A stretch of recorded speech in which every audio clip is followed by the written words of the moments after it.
जय जिनेन्द्र देवानुप्रिय। हमारे आदि तीर्थंकर ऋषभदेव भगवान की माता मरुदेवी माता इस अवसर पे निकाल के सबसे ज्यादा पुण्यशाली जीव था वो मरुदेवी माता का जीव था। जय मंजी माता साहब ने बड़ी साधु वंदना नाम भी उनके लिए बताया गया है। धन्य मरुदेवी माता ध्यायो निर्बल ध्यान गज दो हे पायो निर्मल केवल ज्ञान। तो मरुदेवी माता को इतना पुण्यशाली क्यों बताया गया है या क्यों बोला गया है, यह आज हम जानेंगे। तो मरुदेवी माता जो थे वो एकमात्र ऐसे थे कि जिन्होंने उनके आयुष्य काल में 63,000 पीढ़ियां उनकी देखी थी। 65,000 पीढ़ियां जिन्होंने अपने जीवन काल में देखी थी और उन्होंने उनके पूरे जीवन काल में भी एक भी मृत्यु या एक भी निगेटिव खबर कभी नहीं सुनी थी। उनके लाइफ में वो रोज 3 ऐसी उत्कृष्ट खबरें सुनते थे कि जिससे खुशी का माहौल फैल जाए। मरुदेवी माता को इतना पुण्यशाली क्यों बोला गया है, तो वह इस अवसर पे निकाल के पहले जीव है जो मोक्ष में गए थे, जिनसे मोक्ष के द्वार खुले थे, ऐसा बोला जाता है।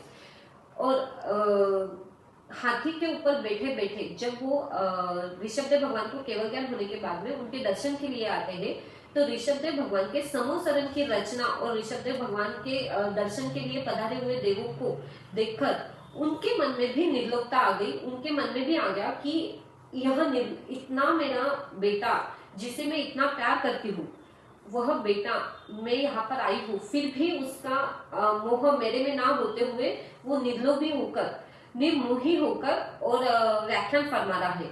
तो यही एक सार है जीवन का कि निर्मोही हुए बिना मुक्ति नहीं मिल सकती। उनका ऐसे हाथी पर बैठे बैठे सोचने मात्र से ही उनको केवल ज्ञान की प्राप्ति हुई थी और उसी समय उनका आयुष्य खत्म होने के कारण वह निर्वाण को प्राप्त होकर मोक्ष में सिधार गए थे। तो पूर्व भव में मरुदेवी माता ने ऐसा क्या किया कि उनकी इतनी पुण्यवानी बढ़ी थी, उसकी 2 कथाएं कथाकारों ने बताई हुई है।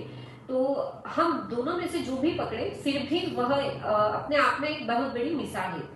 पहला तो कुछ कथाकारों ने इस तरह से बताया गया है कि मरुदेवी माता का जीव पूर्व भव में केले का जीव था और एक केले के पेड़ के ऊपर उनका जीव केले के रूप में आया हुआ था और बाजू में एक बेर का पेड़ था। तो बहुत हवा चलने के कारण से लगातार वो बेर के पेड़ के जो नोकीले ये थे कांटे थे, वो केले के जीव को बार बार चुभ रहे थे, पर अकाल निर्जरा करके वह जीव ने इतनी पुण्यवानी बढ़ाई थी। इस तरह से कथाकारों में यह एक कथा आती है। और दूसरी कथा यह भी आती है कि एक सार्थवाह था, मतलब एक व्यापारी था और मरुदेवी माता का जीव पूर्व भव में वह सार्थवाह की पत्नी था, पर कुछ कारण से सार्थवाह को पत्नी के ऊपर द्वेष आ गया और वह पत्नी से विमुख हो गया, मतलब दूर रहने लग गया। तो इस बात का वो सार्थवाह की पत्नी को काफी बुरा लगा था, पर अपने बुरे कर्मों का फल समझकर उन्होंने आजीवन ब्रह्मचर्य का पालन करने का प्रण लिया था और आजीवन तक मास कमन के बाद में मास कमन ऐसे लगातार 60,000 वर्षों तक उन्होंने किए, जिसके फल स्वरूप उनकी पुण्यवानी इतनी बढ़ी कि उनको मरुदेवी माता जैसा भाव मिला कि जिसमें उनको पूरे लाइफ टाइम में एक भी नेगेटिव न्यूज सुनने को मिली नहीं थी, एक भी डेथ की न्यूज उन्होंने सुनी नहीं थी और 65,000 पीढ़ियां उन्होंने अपने आंखों के सामने देखी थी। तो धन्य है ऐसी मरुदेवी माता। हमें भी सोचना चाहिए कि हम किस तरह से हमारी निर्जरा कर सकते हैं ताकि हमारी भी पुण्यवानी बढ़े। सभी को मोक्ष में जाना है, सभी को केवल ज्ञान प्राप्त करना है, पर अगर हमें भी हमारी पुण्यवानी बढ़ाकर इस आसान तरीके से मोक्ष में जाने का मौका मिले तो किसे नहीं चाहिए।